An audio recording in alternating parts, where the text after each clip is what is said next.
The air is cool and dry in the mountains, and the rising sun promises a perfect day.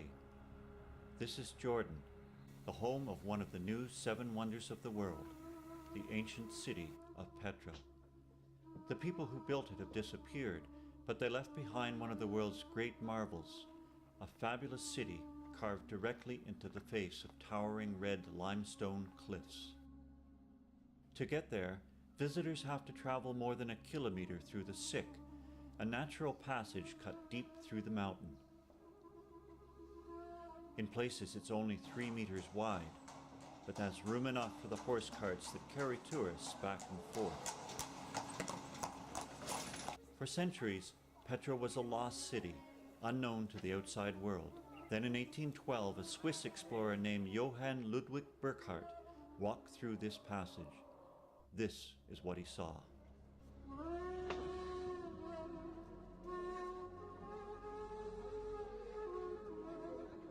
This is the treasury, one of the most impressive structures in Petra. Carved directly into the rock face about 2,000 years ago, it was the tomb for a king. The name comes from a legend that treasure was hidden in a stone urn high on the upper level. Signs of gunfire show where someone took the legend seriously and tried to blast the treasure out. Movie fans have seen the treasury before. It was the final resting place of the Holy Grail in Indiana Jones and the Last Crusade.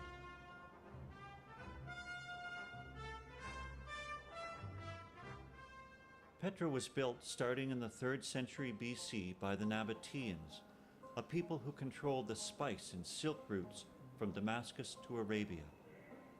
The Romans conquered the area, and the Nabateans vanished. An extension of the Sick leads away from the treasury to a dusty valley. It is here that people lived, surrounded by hundreds of tombs for kings and commoners.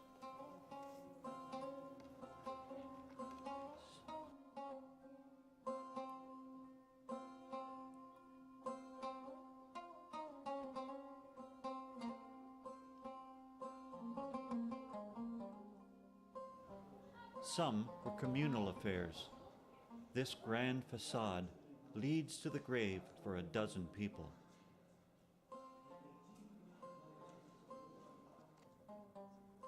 There was life in the Valley of the Tombs. This street was once lined with colonnades and shops or homes. In the 1st century AD, the Nabateans carved an amphitheatre right into the rock, big enough to seat 8,000 people.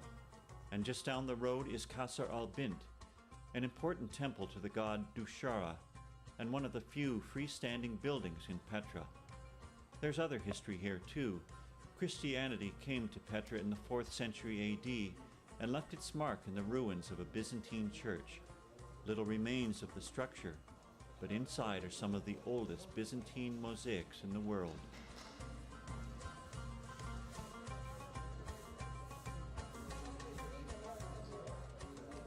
But perhaps the most impressive sight in Petra is not in the valley. It is in the mountain, up more than 900 stone steps and past deep chasms. The monastery. Like the treasury, it is carved into a solid rock face, but it's much bigger, towering almost 49 meters. It was a tomb for a Nabatean king, but gets its name from Byzantine times, when it was used as a Christian chapel.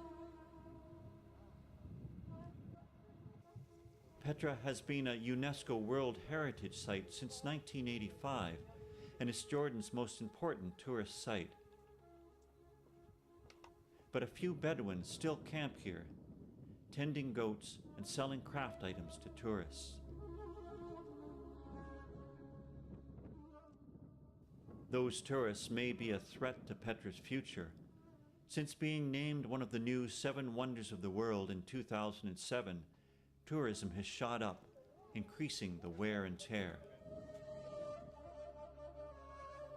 It has a magic just the same. The BBC called it one of the 40 places you have to see before you die. But perhaps John William Bergen put it best in 1845 with his Newgate Prize-winning poem called Petra. It seems no work of man's creative hand, by labor wrought as wavering fancy planned, but from the rock as if by magic grown, eternal, silent, beautiful, alone.